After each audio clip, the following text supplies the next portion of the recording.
Hey guys, so today's video is going to be a bit different. I'm going to show you guys how to make this super cheap and inexpensive DIY brush cleaning board in under $3. This has changed my brush cleaning game by a whole lot, and I just wanted to share it with you guys if you haven't found out about this idea yet. It doesn't matter if you have 10, 20, or thousands of brushes, this will speed up your dreadful cleaning process, plus making it more fun and enjoyable to do. I will also be showing you guys exactly how and what I use to clean my brushes as well, so stay tuned and watch till the end. Please give my first DIY video a big thumbs up and subscribe to my channel. I would love you guys to the moon and back if you do. So without further ado, let's get started. So the first thing you're going to need is a plastic or metal clipboard. You do not want any other type of material because it needs to be waterproof and water resistant. I got mine at Walmart in under $2, and you'll also need a really good working hot glue gun. I like to use one that's not too small. So the first type of textures that I'm going to show you guys are the polka dots. Now these I like to make them about pea size or just a little bit smaller, and I find that this texture works really good on bigger brushes such as powder brushes, blush, big fan brushes, or even contouring and bronzer brushes. And I usually like to make about 3 or 4 rows of these. You do not want to make them too big because then it'll be too rough. I also do think this texture is too rough for smaller eyeshadow brushes as well. And these are just going to be a few textures and patterns that I will be showing you. I definitely do recommend you to try other types as well and see what you like most. So I'm going to turn the clipboard sideways so you can see this next pattern. Now this is the wave pattern, and I like to use this one for pretty much all kinds of brushes. I like to make them not too big and not too narrow. As you can see, the peaks and the troughs are pretty far apart, similar in size.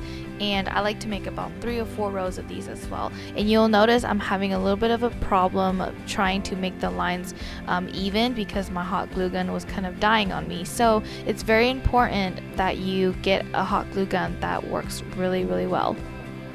You want to make sure that the lines of these textures are visible once they completely dry, but you don't want them too thick because then they will be too rough for your smaller brushes, and that can cause damages to them.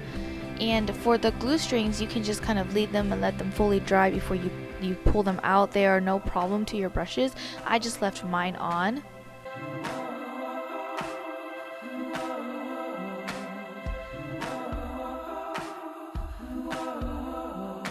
This next texture is one of my personal favorites, and this is the swirl circles. Now I like to make usually more of these on the board just because I find that they work really great to clean all types of brush sizes. And of course, once again, you want to make sure that the line of the glue is visible but not too thick and or too thin. And then towards the end of the board, I'm just going to be filling it in with more zigzag lines and more waves. It's just so that the board will be complete, and you can definitely go free range with this. I also like to use the narrow zigzag lines for cleaning smaller brushes such as eyeliner brushes. I find that they work super great for it, so give those a try. And you'll also notice I'm going over some of the swirls just so that they are a little bit thicker.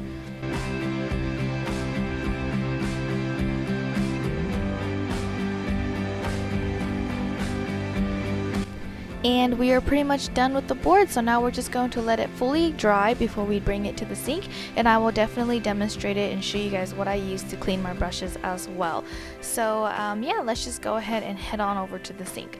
This left one here, really quickly, it was the original one that I made. As you can see, the swirls are a lot more noticeable, and I didn't finish the board, but definitely try different patterns and play around with it so it fits your needs, okay?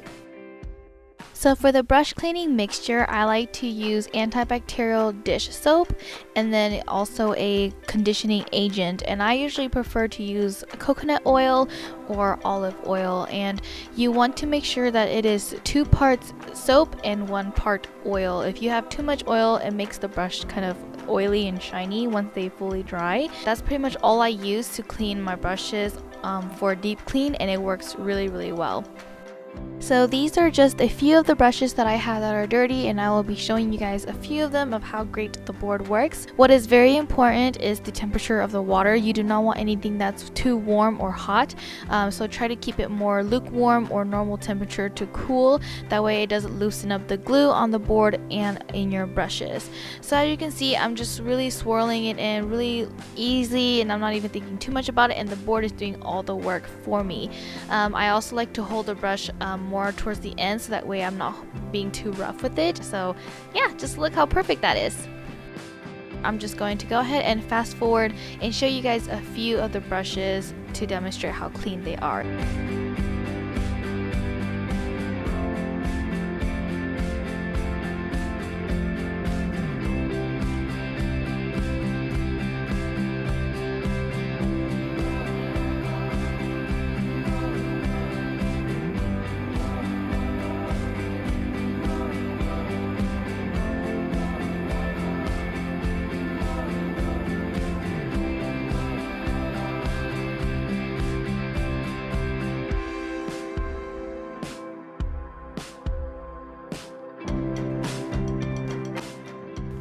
And that pretty much is it for my first DIY video. I hope you guys enjoyed it, and comment down below if you guys have any questions, or if you guys are going to try this out, or even if you have more ideas for me. I would totally love that. And of course, if you like the video, please give it a big thumbs up and subscribe to my channel and share it to all your friends in case they haven't seen or heard of this idea before. So yeah, and don't forget to follow my social medias down below as well. Thank you guys so much for all the support. I love you guys so much, and I will see you guys very, very soon in my next video. You guys have a wonderful day. Bye.